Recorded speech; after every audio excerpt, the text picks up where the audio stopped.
guys, and welcome to another video. And as you can see by the title, the transfer rumour mill has officially begun. It has done for the last couple of weeks really, but now it's really starting to hot up.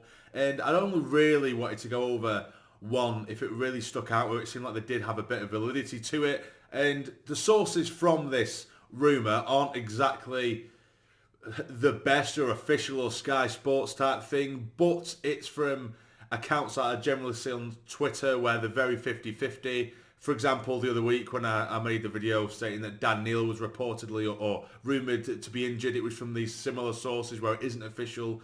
A lot of people thought I was chatting bullshit, but then the next day it was revealed that he was injured. It's one of those type of situations. So, Chris Willock, of course, his brother plays for the Mags, but we won't discuss that. Chris Willock has been rumoured to have already signed for us, or at least it's agreed, because he's going to be a free agent this summer. Chris Willock of currently QPR his contract runs out this summer.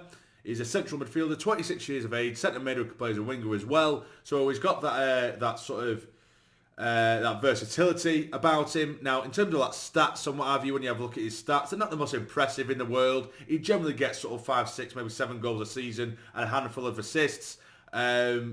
But I think his best season was about 2-3 years ago. I think it was 8 or 9 goals and 11 or 12 assists, something like that. This season, he's played 37, 38 games, so he gets a lot of games in him. Most seasons, if you have a look at his stats, he's hitting nearly 40-odd games. And he's, like I said, he's centre mid or generally on the right wing, I believe, for QPR. And I don't know loads about the lad. I'm not going to pretend I do. However, I feel like I've seen a decent amount to get some kind of opinion on him, and I think he's very, very tidy on the ball. I think it would be a very, very solid signing. It'd work in terms of, we ask for experience. He's had 150 plus championship games, and also he still does have that room to improve at 26 years of age. And from what I have seen of him, whenever we've played him as well, and little clips you see here and there over the years, he is very, very tidy on the ball. His dribbling ability and his ball retention is actually very, very good, and it's very, very impressive. When you see him on the ball, he's very happy to pick it up in areas where he might have 2 or 3 opposition around him, and he can try and twist his way or try and wriggle his way out of danger, and he's generally very good with that, with his close control, direct in his running, and I really, really like that. So I would not be opposed to that. And as I say, from the sources I've seen online, it isn't sort of official, be it bloody Sky Sports, BBC or whatever, but there's certain conversation that's gone on from what I've seen from accounts that I do somewhat trust at times anyway, on Twitter or elsewhere. They're pretty much adamant that it is done. They're adamant that the deal is done. If it is, again, I don't know. I don't want to sit here in a few weeks' time when it's not done and people say, oh, well, you said, you know what I mean? It's one of them. It's still a rumour. A rumour is a rumour. But Chris Willock, I would be very pleased with it. It works out because it's on a free. And also, he does have the experience, has room to improve, as I say, and he's a very tidy player. All you need to do is go on bloody YouTube, as people would do anyway, and have a look at some highlights, which I know always generally shows the best of a player, but you don't play, nearly 40-odd games a season for in the championship team if you're not that good. Do you know what I mean? It is. I think it'd be a very tidy signing. So anyway, what do you guys think in the comments? Let me know down below how you would feel about potentially signing Chris Willock on a free deal as a free agent.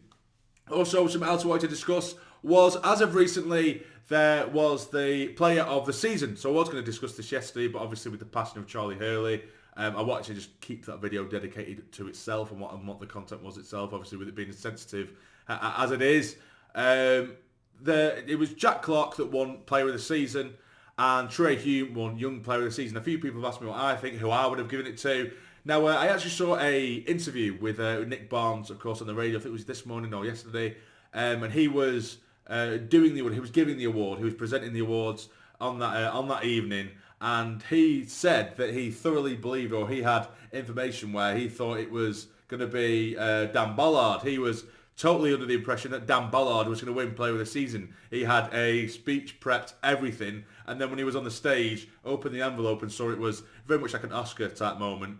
He said that it was Jack. He saw that it was Jack Clark, and then he was in kind of quick 2 minds of, should I say something here or should I just let it ride? And he did obviously let it ride, and everything was okay in the end. But he was thoroughly under the impression that it was going to be Dan Ballard. But either way, does Jack Clark deserve it? Of course he does. I feel like a few people, they have, okay, everyone has their own opinion, but I feel like some people do forget sometimes when I've seen a lot of people shout for Dan Neil or for maybe others, or Dan Ballard. To be fair, the only one who, for me, was close to beating Jack Clark was Dan Ballard. I don't think anyone else does come close. I see some people say Neil, but I think that's only... People do have short memories, I think, and I don't mean that to patronise anyone, but with like Dan Neil, for example, he has had a very good couple of months, very good, and he has. I don't think Dan Neil's had an absolutely outstanding season. I don't, because through the poor times he was just as bad as anybody else at times. But obviously in recent times he's shone out and he's stuck out like a sore thumb, and maybe that is in the absence of Jack Clark, where usually Dan Neil might kind of go under the radar a little bit, which that probably fights in the argument of him being or playing better, but. For me, I feel like Daniel was very inconsistent throughout the season. Only towards the last couple of months where consistency, even through shit performances, he was one of the more positive players that come out there. But Jack Clark, you have to say, and we just can't forget, as much it's going to be, it's frustrating that we know that Jack Clark's going to leave. However, we need to give credit where credit's due. Without his goals throughout, three quarters of the season, we would probably, and we in fact definitely would be looking at a serious case of a relegation battle, 100% without Jack Clark's goals and his contributions, because God knows, the Lord knows that we haven't had a striker. No one else is putting the ball in the back of the net as much as Jack Clark. So without him, we would have been screwed. But on the other hand, my argument would be as well, if you were going to put anyone against Jack Clark, it would be Dan Ballard, because he's gone from strength to strength. He's becoming more and more of a leader. And he is an absolute, he epitomises a bit. We spoke yesterday about Charlie Hurley and what it means to be and what Sunderland fans want in a Sunderland player.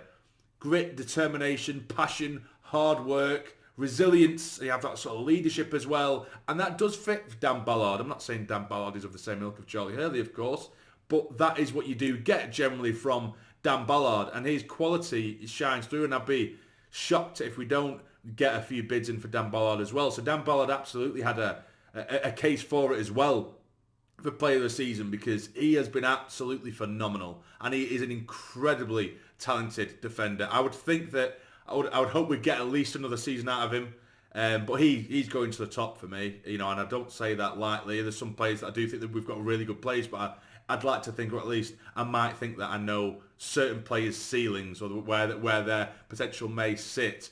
But with Dan Ballard, you just know sometimes, don't you? He's going right to the very top for me. But either way, moving on to the young player of the season, which was given to Trey Hume. Now, I think everyone should know, and everyone does know, really, if you watch my videos, I'm a massive Trey Hume fan.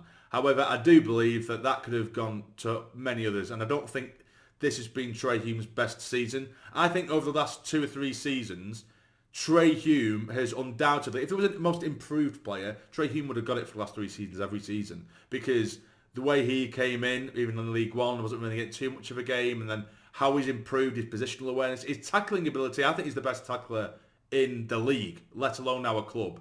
His timing of challenges is outstanding. Very, very intelligent in that sense. But in terms of, positional awareness sometimes this season, or just general mistakes and errors that every player makes, I think there's been too many to give him the Young Player of the Season award for me. He's had a great season. He was given, was it the Northern Islands Player of the Season as well, Player of the Year. And he has had a good season in that sense, but I do feel like there's other young players that could have got it. Dan Neil, again, for one. I don't know whether he would qualify as a young player. I think he should. Amongst others, like I said, Dan Ballard could be in there as well. But there's been some fantastic performances in there throughout different players or through different players. But yeah, Trey Hume, that's probably the only one where I feel like it could have been a handful of different players. But either way, so that is it, guys.